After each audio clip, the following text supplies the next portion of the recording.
नमस्कार, प्रणाम, नमो बुद्धाय, जय भीम, अस्सलाम वालेकुम। मैं बहुत ही अ, गंभीर विषय पर बात करना चाह रहा था।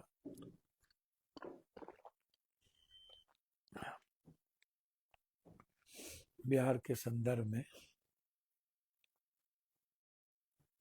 मुझे लगता है कि सब लोग जुड़े। जब आप सब लोग जुड़ेंगे, जो आलोचक भी हैं, अ, कुछ लोग इस्तीफा मांग रहे हैं, वो भी मेरे हैं। चूंकि विचारधारा अलग अलग है और रहेगी, तो विचारधारा अलग अलग रहने में कहाँ दिक्कत है। इससे मैं तो कल भी कहा और लगातार ये बातें हो ही रही है।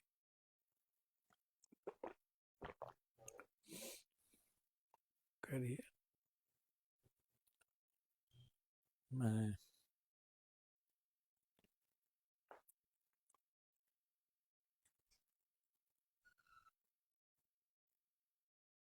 चाह रहा हूँ कि आप सब लोग जुड़े। बिहार के सही माने में प्रदिश क्या है, क्यों चुनाव हारे, ये भी मैं कुछ संदर्भ में चर्चा करना चाहता हूँ।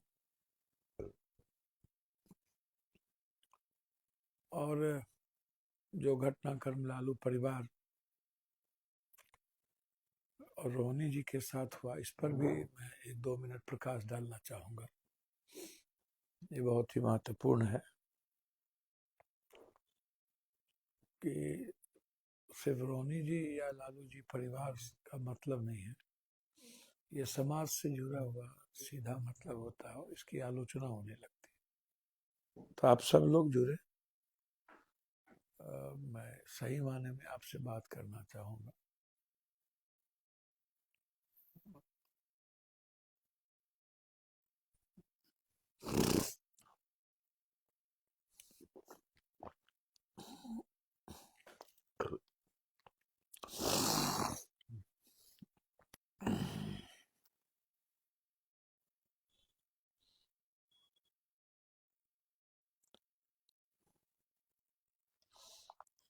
भैया प्रणाम को है उसमें होना।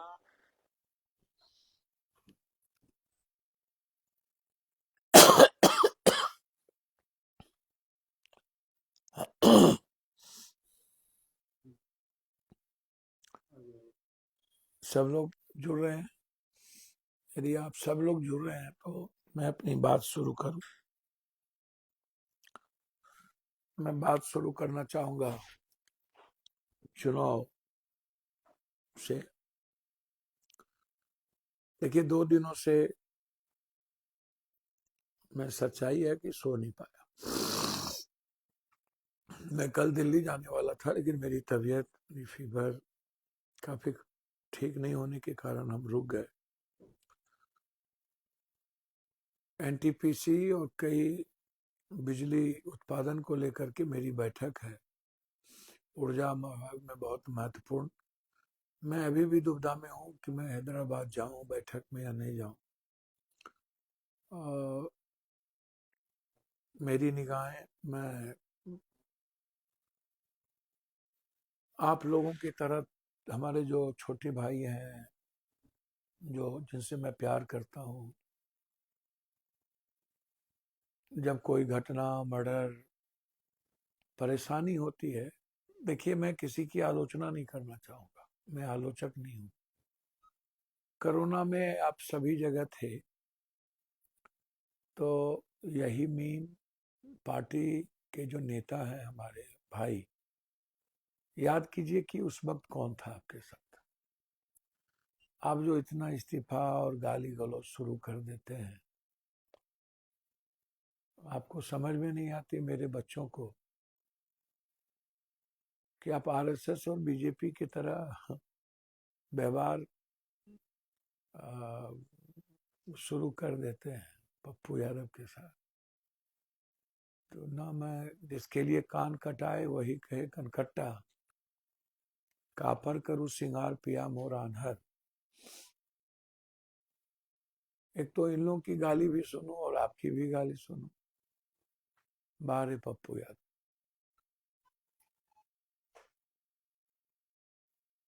मेरी व्यक्तिगत किसी से कोई मतलब नहीं है।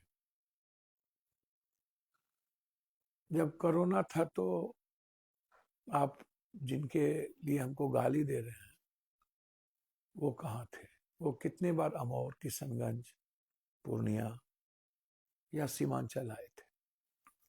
जब आप देश के विभिन्न हिस्सों में थे, आप जरूर सुनिएगा ये बात और उसके बाद सोचिएगा कि पप्पू यादव को गाली देनी चाहिए कि नहीं, इस्तीफा मांगना चाहिए कि नहीं। मैं अख्तरुल जी को व्यक्तिगत तौर पर सम्मान करता हूँ। जीते मुख्यमंत्री हो जाए, कल के दिन ओबीसी सा प्रधानमंत्री हो जाए, मेरी उससे कोई लेना देना। विचारों का मतलब है हम लोग साथ रह करके सदन में एक विचार की बात करते हैं, लेकिन जब चुनाव की प्रक्रिया आती है तो जरूरी नहीं है कि कांग्रेस की जो विचारधारा है सर्वधर्म संभव वसुधैव कुटुंब इनकी या में हमेशा आप देखिएगा तो कांग्रेस को की गाली के अलावा दूसरी बात नहीं करते। चलिए कोई बात नहीं,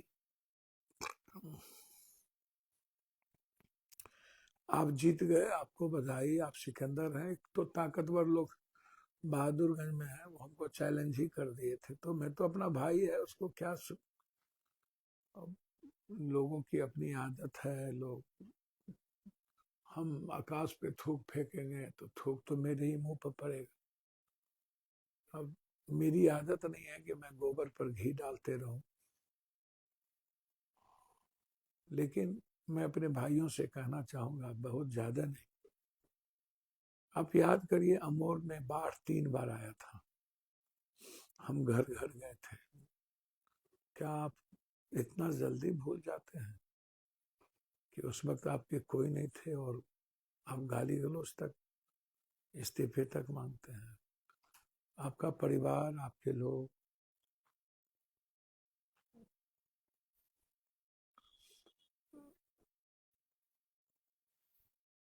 अस्पताल में होते हैं, कहीं एक्सीडेंट में मर जाता है, कहीं बच्चों के साथ, बच्ची के साथ बलात्कार होता है, कहीं रोड और पुल को लेकर के संदर्भ में बातचीत होती है, तो कौन जाता है? अस्पताल में फोन किसके जाते हैं? जिसको आपने आज वोट दिया या नहीं दिया, वो निश्चित रूप से जिसकी आप मदद करते हैं उसके पास तो जाना ही चाहिए ना, उससे मदद लेनी चाहिए। और मैं भी चाहूंगा कि आप उससे मदद लें, उसके पास जाएं, उनसे आप अपेक्षा करें और उनको भी आपको मदद करनी चाहिए। जरूर चाहेंगे कि वो मदद करे आप। मैं अच्छे आदमी को टिकट दिया, पार्टी हमारी जलील भाई को, उधर मुसब्बिर भाई को, और मैं साथ खड़ा हूँ, रहूंगा। हाँ, मैं देना चाह रहा था कि एक्स एमएलए को, मेरी बाद में हुआ कि नहीं जलील भाई को दिया जाए, तो हम थे साथ में। तो हम अमोर की जनता के साथ हैं, वो मेरा घर है, मेरी मौसी है, और मैंने अमोर को गोद ले लिया। अमोर के हर दुख में मैं शामिल रहूंगा, मरते दम तक, जब तक जिंदा हूं। हिंदू मुसलमान जो भी वर्ग है, सबके लिए पागल रहूंगा। मैंने गोद ले लिया और अमोर अब मेरे लिए चैलेंज है, मैं लड़ूंगा और मैं 5 साल तक अमोर की सेवा करूंगा, बहादुरगंज की सेवा करूंगा, जोकी की सेवा करूंगा, ठाकुरगंज की सेवा करूंगा, मैं करूंगा। अब मेरे लिए किशनगंज, यदि पूर्णिया मेरी आत्मा है तो किशनगंज मेरा जैन और जिंदगी है। याद करिए, एक दंगा हुआ था, मौलाना असराउल हक के दाढ़ी नोचे गए थे। आप ही लोग दिलीप जायसवाल जी को तो आप गाली ही नहीं देते हैं, जो आपको भरपूर गाली देता है। यही जनप्रतिनिधि पैसे लेकर के दिलीप जायसवाल को टिकट दे, वोट दे के एमएलसी बनाते हैं। तो उसमें तो सबसे ज्यादा भूमिका मुसलमान भाइयों के जनप्रतिनिधि की, कि उनको सिर्फ आप एक कूपन पर एक छोटी सी टेबलेट और बुखार को दिखा करके आप वोट देते हैं, और वो आपको वैचारिक रूप से कितनी बीजेपी गाली देती है, बीजेपी धर्म के आधार पर कितनी नफरतें पैदा करती है, और क्या क्या नहीं कहा। चुनाव हारने के बाद मैं तो चाहूंगा कि कहिएगा बंगाल जाने के लिए, आसाम जाने के लिए, तो जाएंगे सब जगह। कह तो दिया मोदी जी ने, बंगाल जीतेंगे, आसाम जीतेंगे। कहिए कहिए, जा करके लड़े वहां के सीएम से। हमेशा कभी ये ममता दीदी को गाली देते हैं, कभी अखिलेश जी को गाली देते हैं, किनको बकसते हैं? इन्हें अपनी दुकान चलानी है, राजनीति करनी है, करें।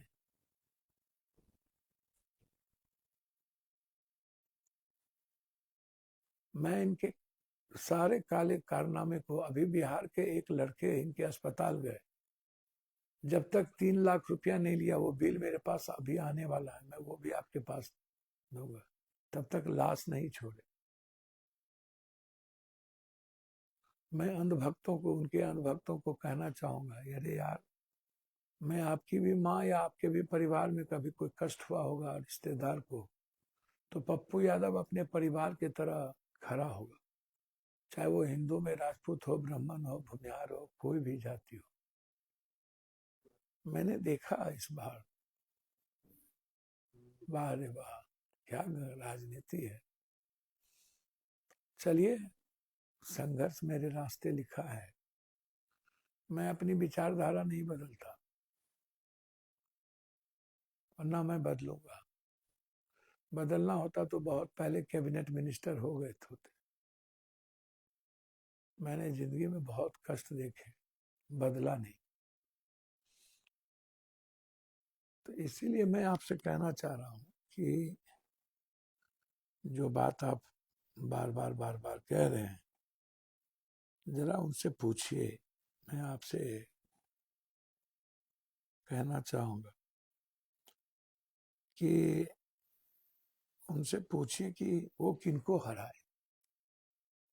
मैं मीम के वर्कर से कहना चाहूंगा,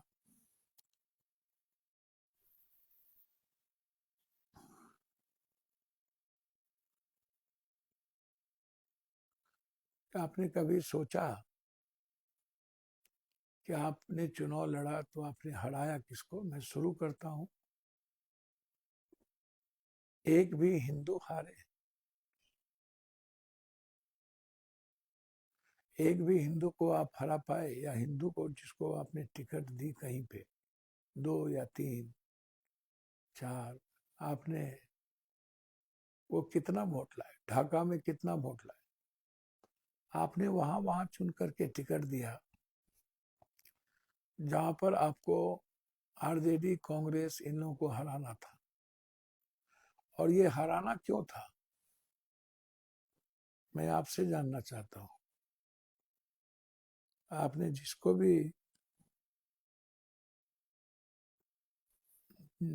भी आपने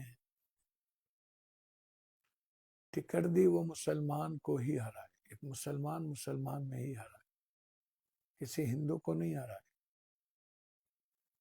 आपने कांग्रेस को, आरजेडी को, माले को, महबूब आलम जी एक गरीब आदमी था, उसको आप हरा करके 302 वोटों से बीजेपी को जिता के आपको क्या फायदा मिला? या प्राणपुर में इशरत परवीन को हरा करके 25,000 वोट काट के आपको क्या फायदा मिला? बीजेपी को आपने वहां भी जिताया। जहां भी आप टिकट दिए, आप उठा करके देखिए, इरफान आलमी के यहाँ 30,000 वोट आपने काटे, 7,000 वोट से बीजेपी को जिताया। मौलाना असराउल हक के बेटे को आपने हराया, मौलाना असराउल हक के बराबर में आपका क्या योगदान है? और उनके बेटे को हराया और बीजेपी को जिताया।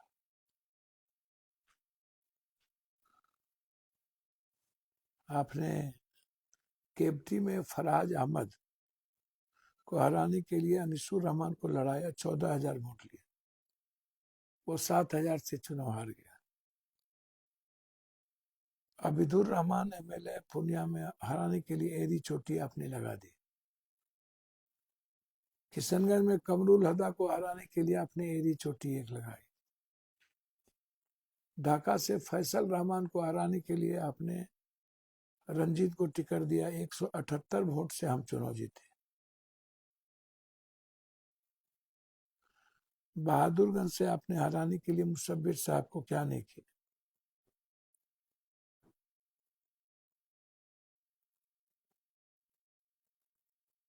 जहां पर मुस्लिम विधायक ही जीतते वहां मुस्लिम को हरा के कौन सी आपने कयादत लिख दी जनाब। सीमांचल के बेटे को सीएम बनाना,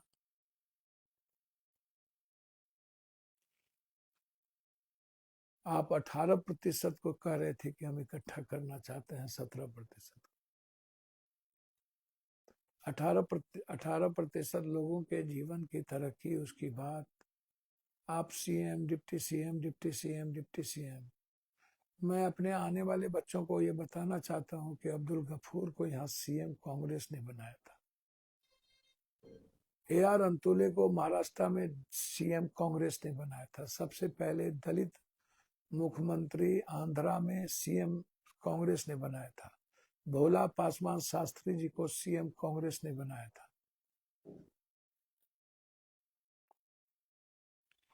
तो आप 18% को कितने इकट्ठा किए वो तो नहीं जानते हैं, लेकिन गलत फहमी में 82-80% लोगों को नफरत के आधार पर इकट्ठा करने की कोशिश अमित शाह और मोदी जी ने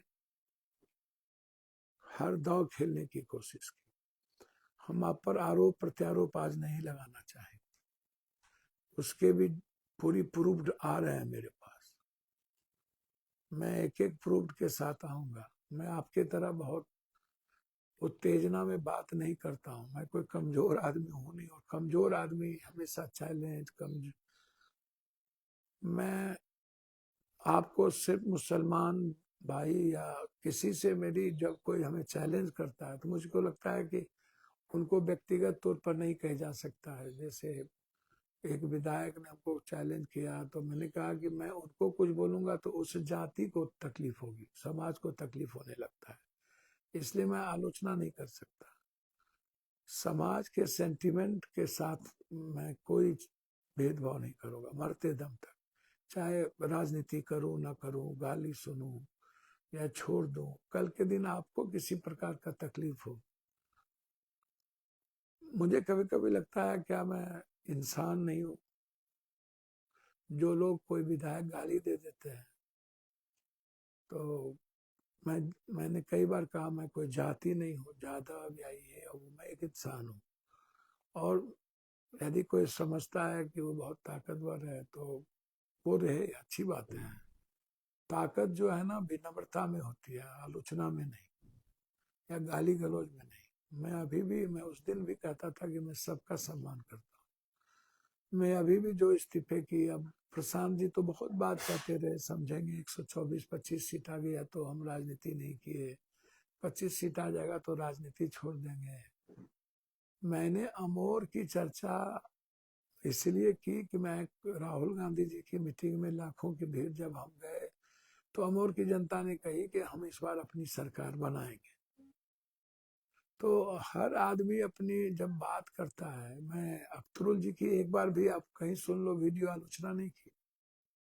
हाँ, मीम के अध्यक्ष की मैंने एक ही बात पूछा कि भाई आपको क्यों ये सुरक्षा मिला हुआ। वो लंबी लंबी बात करते हैं, अब हम उस पर नहीं जाना चाहते हैं। अभी तेज प्रताप जी को सुरक्षा मिला, इसके पहले नहीं मिला था, अभी Z+Y मिला, तो क्यों मिला? वैसे मिल जाता है, और लोगों को क्यों नहीं मिलती है? मैंने कई बार कहा, हमको एक लोग बोले यार ठीक है फलना चिलना, तो भैया मैं क्या हूँ वो आप उसकी सर्टिफिकेट नहीं दीजिए। मैं आपके यहाँ एक बार नहीं आधा दर्जन बार आपके घर पर गया हूँ, माँ से बहू से बेटी से मिलता रहा हूँ, आप उस घर का मैं सम्मान करता हूँ। अप्स एंड डाउन, कभी गाड़ी पर नौ पर गाड़ी लगी रहती। अब आप जैसे बहुत लोग 80 से आए मेरे जीवन में, चले गए। अब मैं दुनिया में परवाह नहीं करता हूँ। जो लोग बड़ी बड़ी बात करते हैं, अब इसकी परवाह मैं करने लगूं तो हुआ। तो मैं इसीलिए किसी की आलोचना नहीं करता हूँ कि आपको तकलीफ हो। अब इतने करने के बावजूद दोनों तरफ से आपसे भी हम उम्मीद करें, तो मैंने अमोर के बारे में या आम जगह के बारे में कहा कि हम जीतेंगे। नहीं जीतेंगे। हमने अख्तरुल जी का नाम जरा देखो है क्या? मैंने कहा हर कीमत पर मैं अमोर जीतूंगा। मैं जिनके लिए, जलील भाई के लिए लड़ रहा था, क्या वो मेरे बड़े भाई नहीं है?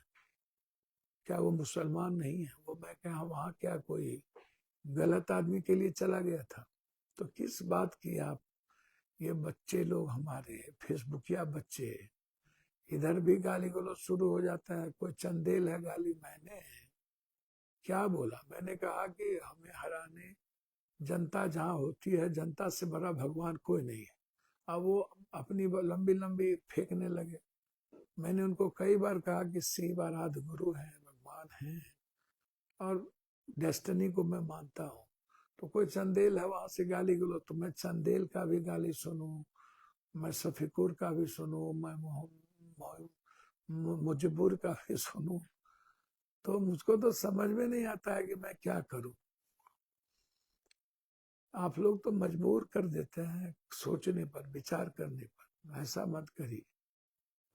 और जब हमारे लोग उसका जवाब नहीं दे पाते हैं ऐसे बच्चों का, तो मुझे तब और दुख होता है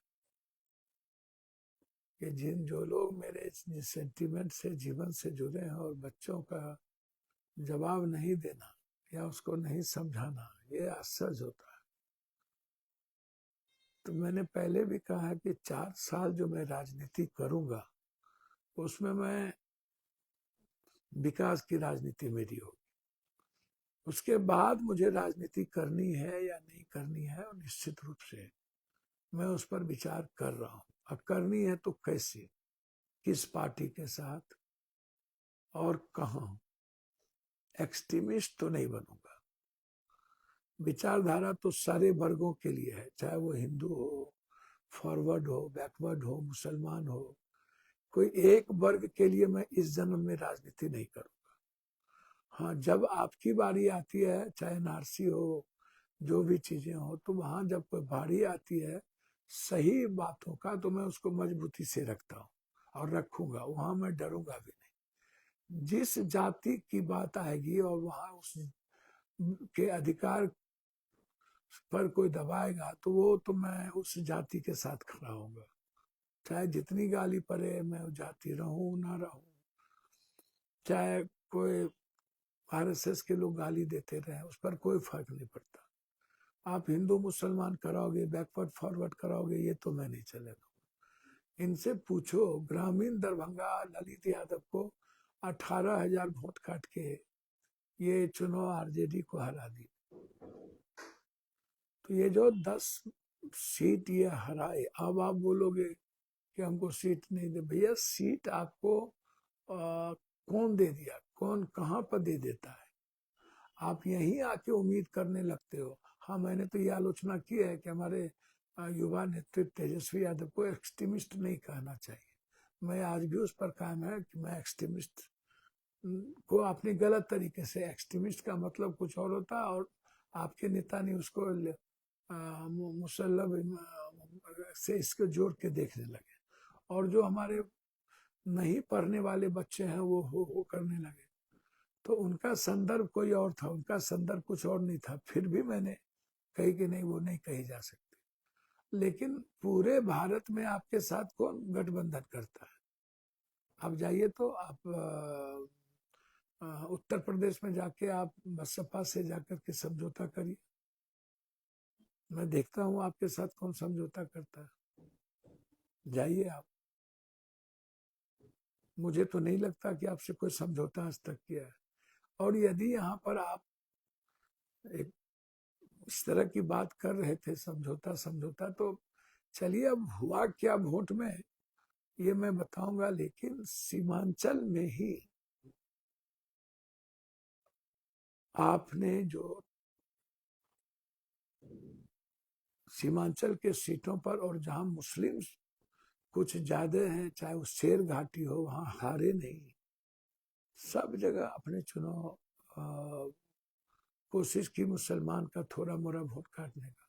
कटिहार में आप वोट नहीं काट पाए, 3,000 4,000 भी नहीं आ पाए।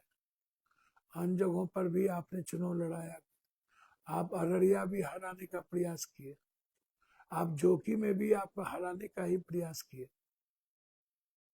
तो चलिए कोई बात नहीं, अब आप जनता ने, सीमांचल की जनता ने आपको जिताया है और सभी जगह वोट दिया है, तो आपको सेवा भी करनी चाहिए। अस्पताल में तकलीफ है, लोगों को परेशानी है, जमीन का सीओ का करनी चाहिए, एकदम करिए।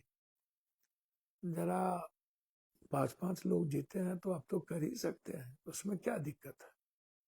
आंख बंद करके करिए। और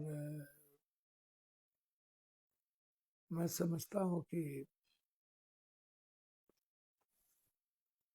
बहुत ही मजबूती के साथ अब आपका दायित्व है। हम तो बेटा है, सेवक है, माँ की तरह प्यार करते रहेंगे। अमोर को गोद ले ही लिया है। किशनगंज मेरी मेरी जिंदगी है, अररिया मेरा दिल है, तो कटिहार मेरा जिगर का टुकड़ा है, तो मैं तो कह ही चुका हूँ।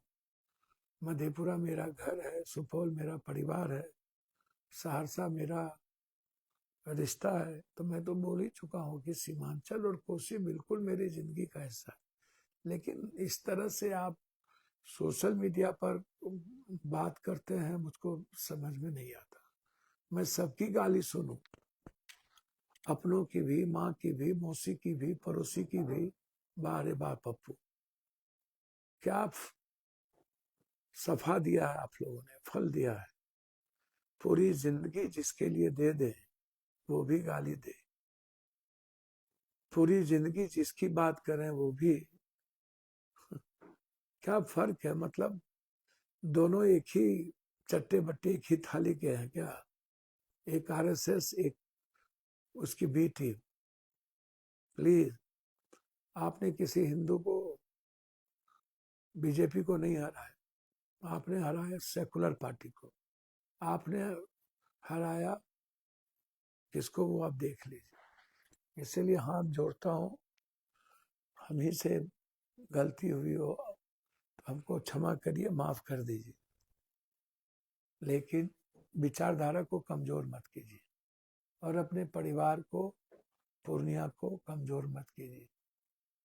मैं देखूंगा राजनीति में क्या होगा, आप चिंता मत करिए, लेकिन ये जाहिलपन छोड़ दीजिए और कट्टरपंथ को छोड़ दीजिए। मैं कट्टरपंथ के खिलाफ हूँ, मैं वो नहीं करूंगा, इस जन्म में नहीं करूंगा। चाहे राजनीति करूं ना करूं, छोड़ दूं, लेकिन कट्टरपंथ, चरमपंथ, ये दोनों मेरे लिए बिल्कुल गलत है, वो मैं नहीं करूंगा और न मैं उस रास्ते जाऊंगा। हाँ, आपके अधिकार और विचार, किसी भी धर्म पर कोई टिप्पणी करेगा तो उसके लिए मैं दुनिया से टकरा जाऊंगा। किसी भी मजहब पर, धर्म पर, किसी जाति पर, वो मैं दुनिया से टकरा जाऊंगा। हमसे कोई भूल भी हो, किसी भी, अब किसी ने ये हो गया हो कि नहीं, तो भगवान के शब्दों पर, भगवान में आनंद मार्गी हूँ, मैं बहुत आस्था से मानता हूँ। मैं आग्रह करूंगा कि आलोचना बंद कर दीजिए। विकास पर हम लोग मिलकर काम करें और हर परिवार की जिंदगी कैसे बदले। मैंने पहले भी कहा है, मैं आज भी कह रहा हूँ कि परिवार की जिंदगी बदलने में मेरा सहयोग। हर बेटी को जो मैंने कहा कि 50,000 रुपया जो बीए किए हुए हैं वो मैं दूंगा, वो मैं करूंगा। अब मेरी जिम्मेदारी पूर्णिया अस्पताल को लेकर के है, जांच घर को वो मैं बहुत जल्द शुरू करूंगा। सदन में आप सुनिएगा, एक तरह से हाउस है तो मैं उस पर क्या बोलने जा रहा हूँ। अब मैं आता हूँ आज मैं लालू जी का बहुत सम्मान करता हूँ। मैं लालू जी के प्रति मेरे पिता की तरह है। तेजस्वी जी, मैं आपसे हाथ जोड़ता हूँ।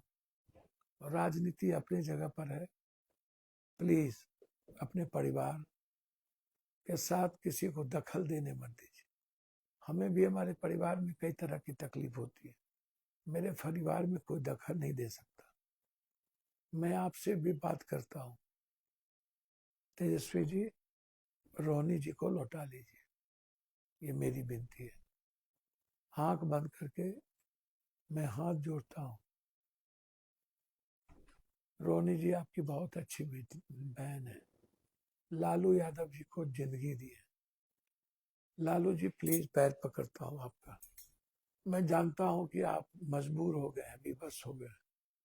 आप बहुत मानते हैं तेजस्वी को, आप एक अच्छे पिता रोहिणी के भी हैं। ये जो बात रोड पे आई है, ये सिर्फ लालू जी आपके परिवार से जुड़ा हुआ नहीं है, ये पूरे समाज से जुड़ा हुआ है। उसकी आलोचना होगी और मैं अपने समाज को कमजोर होते नहीं देखना चाहूंगा। मरना पसंद करूंगा, मेरे समाज की तरफ कोई देखेगा तो वो तो बर्दाश्त नहीं हो, चाहे उसके लिए बड़ी महाभारत क्यों ना हो। बीजेपी हो, कोई हो, एक बार आंख उठा करके देखे, बड़ी युद्ध होगी। लेकिन आपसे कहूंगा कि समाज को आलोचना का केंद्र बिंदु ना बनाइए। मुझे नहीं पता कि आप वो 2-3 व्यक्ति जिनका नाम उन्होंने लिया कि वो क्या है, जिसके चलते पूरी पार्टी बिखरती जा रही है, पूरे लोगों, समाज खत्म, राजनीतिक रूप से सभी लोग उसकी चर्चा में आज तक नहीं बोला। मैं मानता हूँ मेरी वो आलोचना करते रहते हैं, हमें भी वो लोग नहीं बकसते। जब मैं यात्रा कर रहा था तो वो कौन है, संजय जी और रमेश, वो हमारी आलोचना कर रहा था और उनकी आदत है हर मजबूत आदमी की आलोचना करना। मेरा आग्रह है कि इन लोगों को तेजस्वी जी से दूर करिए, अन्यथा जो कुछ भी नहीं बचेगा, जो बचा हुआ है वो भी खत्म हो जाएगा और ऐसे गंदे लोगों के खिलाफ जंग होने की जरूरत है।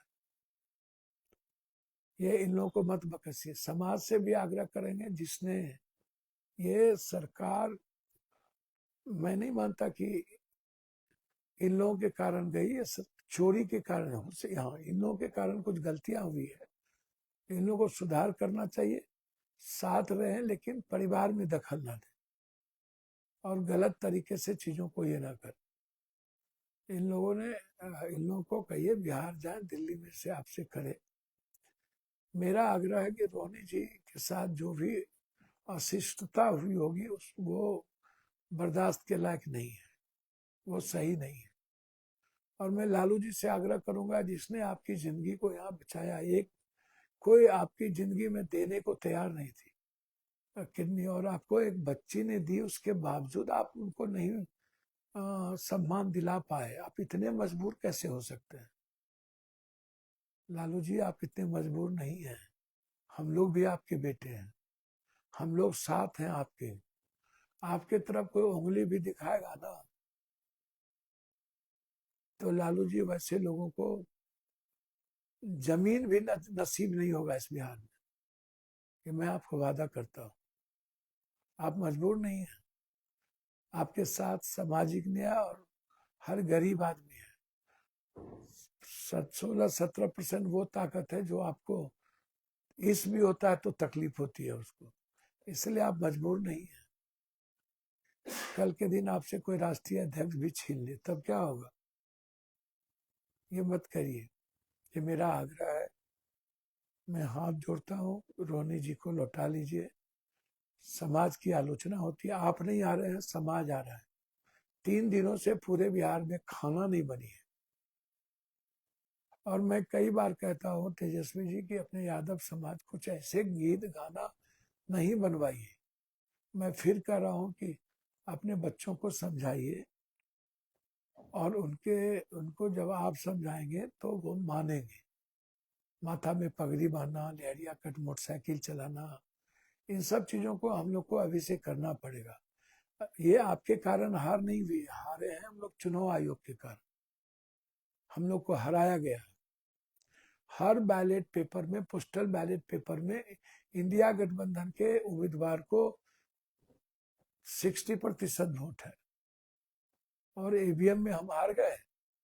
नहीं हो सकता है। बहुत सारे प्रमाण मेरे पास आ रहे हैं। हम उस बिंदु पर आपसे चर्चा करेंगे। हमें हराया गया है अलग अलग तरीके से। ये नहीं कि 40,000 करोड़ रुपया, 20,000 करोड़ 6 तारीख तक पैसा गया है। जिस दिन वोटिंग थी उस दिन गया है। इसलिए वो मैटर नहीं है। या 30,000 किसान का एक दिन में दे दिया, वो मैटर नहीं है। ये नहीं है कि एकदम 40,000 करोड़ देके हम घोष, जिस दिन दे करके 500 रुपया, 10,000 दे करके हमने लिया।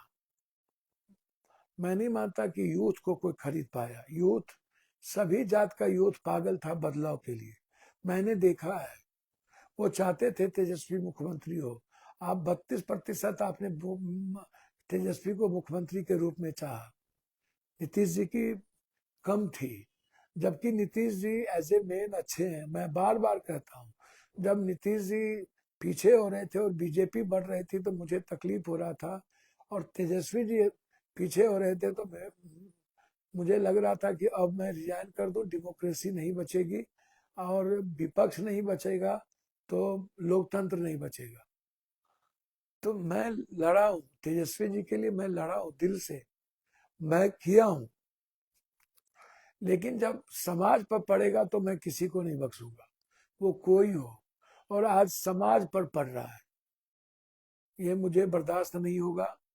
समाज को कोई उंगली उठावे और कोई मेरे घर में, लालू जी आपका परिवार पूरे समाज का परिवार है,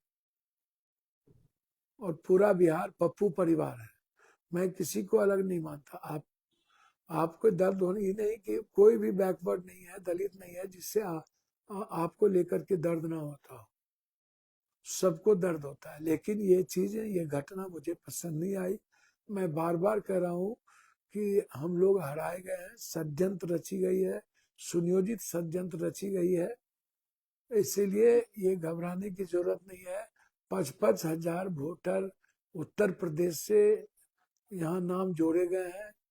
बॉर्डर इलाके में अधिक नाम जोड़े गए हैं। हमारे भाई बाहर से आए, उनको वोट डालने नहीं दिया गया, वोट किसी का गिर गया। लगभग 50,000, 49,000 पूर्णिया और सभी जगह वोटर कटे। आधा वोटर कटने, 50,000, 40,000 वोटर कटने के बाद 1,27,000, 1,30,000 से कम वोट इनको मिली ही नहीं। जैसे एक बार लोकसभा में 3.5 लाख, 2.5 लाख, 3 लाख, 3.5 लाख से नीचे में कोई जीता ही नहीं, उसी तरह इन लोगों को 1,27,000, 1,19,000, 1,30,000, 1,37,000 से, जैसे सम्राट जी को 1,22,480 वोट मिला, और विजय सिन्हा जी को 1,22,408 वोट मिला। तो 1,22,480 और 1,22,408, क्या ये इत्तेफाक है? और ये जो एनआरसी, ये जो एसआईआर हुआ, उसमें अधिक से अधिक SC ST और सिर्फ मुसलमान का नाम कटा। तो ये वोट भी तो हम ही लोग के कटे, और वोट के माध्यम से हम लोग को हराने का भयंकर प्रयास हुआ। SIR भी एक मुद्दा हम लोग के लिए प्रयास हुआ, पहले से गहरी साजिश थी। तो इसको आप हल्के में नहीं लीजिए। इसको ये मत समझिए कि, हाँ, ये बात कहने के लिए बिल्कुल अलग है कि जो जीता सो सिकंदर। हम नीतीश कुमार जी को तो बधाई दे ही रहे हैं, और भगवान ने हमारी सुन ली कि यदि बीजेपी की 103-4 आ गया होता तो आज नीतीश कुमार जी, इनकी मजबूरी नहीं होती। नीतीश कुमार जी को ये पैर अभी तक गुलदस्ता देने नीतीश कुमार को ये नहीं गए, अकेला नीतीश कुमार जी की तस्वीर लग रही है सब जगह। अभी तक बीजेपी ने, सबने, उपेंद्र जी, चिराग जी ने कह दिया नीतीश जी मुख्यमंत्री होंगे, लेकिन बीजेपी ने तो अभी तक नहीं बोला नीतीश जी मुख्यमंत्री होंगे। अब सोचिए, मुंह में राम बगल में छुरी, ये कितना दुष्ट प्रवृत्ति के हैं और किस तरीके से ये खत्म करना चाहते हैं। ये किसी के नहीं है, कल के दिन ये चिराग जी को भी खत्म करेंगे। ये नहीं चाहेंगे कि इनके सामने कोई चीजें हों, तो इसलिए किसी को नहीं बख्शते। तो आप, ये नहीं है कि आप जीत गए, आपने अच्छे तरीके से फूट डालो राज करो वाली भी नीति अपनाई, आपने धनबल का सभी तरह की नीति अपनाई, आप अधिक से अधिक जनता को कोशिश किए, 40,000 करोड़ रुपया किसानों को, 30,000 3 महीने का आपने एक ही बार दे दिया। जिस तरह पेंशन या और भी चीज 300-1200 रुपया बढ़ा करके, और जीविका दीदी को बिल्कुल इस्तेमाल करके आपने वोट को इफोटाइज किया है, और ये बिल्कुल एक साजिश के तहत लोकतंत्र का हनन हुआ। तो मैं समझता हूं कि हमें एक अच्छा सुखद तभी होगा कि ताकि सामाजिकता बचे, समरसता बचे, सेकुलरिज्म बचे, जब नीतीश कुमार जी बिहार के मुख्यमंत्री रहेंगे। हम जरूर चाहेंगे कि नीतीश कुमार बिहार के मुख्यमंत्री बने। युवा नेतृत्व तेजस्वी जी या युवा नेतृत्व निशांत जी नहीं बन पाए तो नीतीश जी ही बने, या तो फिर निशांत बने, आने वाले समय में निशांत बने, हम लोग साथ खड़े रहेंगे, हमारे तो होंगे। तो मैं यही आग्रह करूंगा आप सबसे।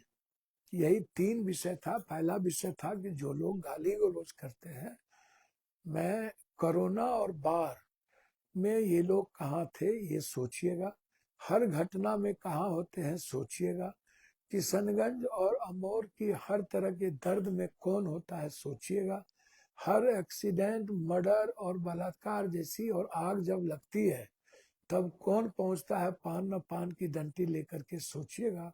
ये मेरी विनती है आपसे। और मैं चाहता हूँ हिंदू मुसलमान की एकता और वो एक अच्छा रिश्ता सीमांचल में, इसीलिए मैं सीमांचल कोसी में चाहता हूँ ना कोई बैकवर्ड फॉरवर्ड हो और ना कोई हिंदू मुसलमान हो। जो जीते हैं सबको मेरी ओर से बधाई। आपकी जिम्मेदारी बड़ी है, आप काम करिए। हम विद्रोही हैं, गलत को गलत कहेंगे ही, और जो मुझे पसंद नहीं आएगा वो मैं बोलूंगा ही। हमारी लड़ाई जारी रहेगी, वैचारिक लड़ाई जारी रहेगी। व्यक्तिगत कोई परिवार से मुझे मतलब नहीं है। मैं आज भी कर रहा हूँ, मेरी चिट्ठी और कलम पूर्णिया के रोड के मामले में हो, आरयू के मामले में हो, मैं लिखता रहूंगा, जांच करवाता रहूंगा। जो भी गरीब के साथ जो अन्याय होगा उसकी भी जांच करवाऊंगा। मैं अंतिम तक लड़ूंगा, मैं लड़ना पीछे नहीं हटूंगा। चाहे कोई मुख्यमंत्री हो जाए, मंत्री बन जाए, हमारी लड़ाई जारी रहेगी। वो मंत्री बन के आप अपनी ताकत लगाएं, स्वाभाविक है लगाएंगे, उसमें कोई दिक्कत नहीं है। मैं मंत्री, मुख्यमंत्री, प्रधानमंत्री सबसे किसी से नहीं डरता, मुझे डर भी नहीं है। जो होना होगा होगा, लेकिन मैं जब तक रहूंगा सच्चाई की बात करूंगा, सच्चाई के लिए लड़ूंगा। और फिर मैं अमोर और चंदेल से कहना चाहूंगा कि आलोचना और गाली गलौज छोड़ दीजिए और मेरी बात समझिएगा कि जब कोरोना आया था तो एक एक बिहारी को सिर्फ अकेले पप्पू यादव लाया था, कोई ओबीसी और नीम नहीं लाए थे। जब कोई बात होती है तो मैं लाता हूँ, और आप जिस तरीके से 2 दिनों से आरएसएस के तरह बात लिख रहे हैं, मुझे दुख पहुंचा है कि मेरे अपनों ने ही मुझे इतना कष्ट दिया कि एक कहावत है, रहीमन धागा प्रेम का मत तोड़ो चटका है, टूटे पर ना जुटे परे गांठ पड़ जाए। यही मेरा आग्रह है। मैं फिर आग्रह करूंगा, अरे एक पप्पू को तो जिंदा रखिए, ताकि कोसी सीमांचल में हर गरीब और हर जात की बात, हर मजहब और धर्म की आजादी की बात करे। बस यही मेरा आग्रह है। कोई चरमपंथ और कोई कट्टरपंथ की तरफ बात करके सीमांचल की रक्षा नहीं करेगा। कोई धर्म सर्वधर्म संभाव और वसुधैव कुटुंब के ही बात कर पाएगा। यही मैं आग्रह करने के लिए, हम हराए गए हैं, हम हारे नहीं हैं। लोकतंत्र ने हमें वोट दिया है। नीतीश कुमार जी को मुख्यमंत्री बनाया जाए, इसके लिए मैं बधाई देता हूँ। नीतीश जी, पुनः मैं आपको बधाई देता हूँ।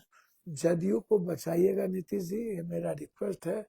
तेजस्वी जी, लालू जी से आग्रह करूंगा हाथ जोड़ करके कि किसी बाहर के आदमी से आप राजनीतिक सलाह लें, परिवार के बीच में दखल न दें और अपने समाज को आलोचना का पात्र नहीं बनाए। ये मेरा आग्रह है। बस पुनः एक बार मनोबल ऊंचा रखिए, संघर्ष की शुरुआत करिए। पूरा बिहार दुखी है और किसी के घर में खाना नहीं बना है, मैं जानता हूँ। मैं उनसे कहूंगा कि दुख होने की जरूरत नहीं, जहां से जागा नहीं से सवेरा। चलिए हम लोग मिलकर आगे बढ़ते हैं। मैं पूरी हार की समीक्षा करने के बाद आपको पूरी बात बताऊंगा। 2-4 दिन रुकिए, 2-4-5 दिनों के बाद बिहार के सभी संदर्भों पर बात करूंगा। लेकिन जो लोग बात करते हैं मीम की, उनसे पूछिए कि वो कई ठो हिंदू को हराए, और उनसे पूछिए कि उन्होंने आरजेडी और सेकुलर पार्टी को हराने में ही उनकी क्या दिलचस्पी थी, क्या कारण था, जरूर पूछिएगा। बहुत बहुत धन्यवाद। नमस्कार, नमो बुद्धाय, जय भीम, जोहारगी, बंदगी, अस्सलाम वालेकुम।